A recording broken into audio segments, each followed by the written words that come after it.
ভালো করে যান।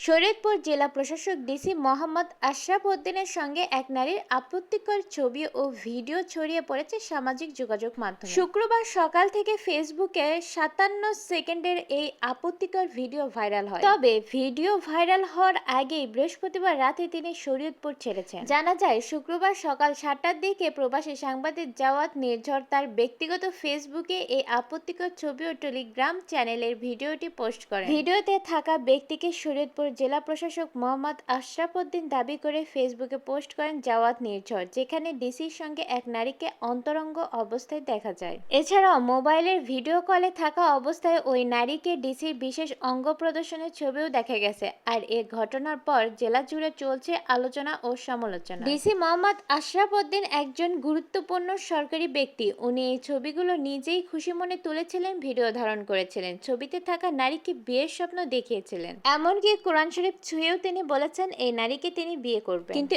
এখন বিয়ে না করে হুমকি দিচ্ছেন তিনি।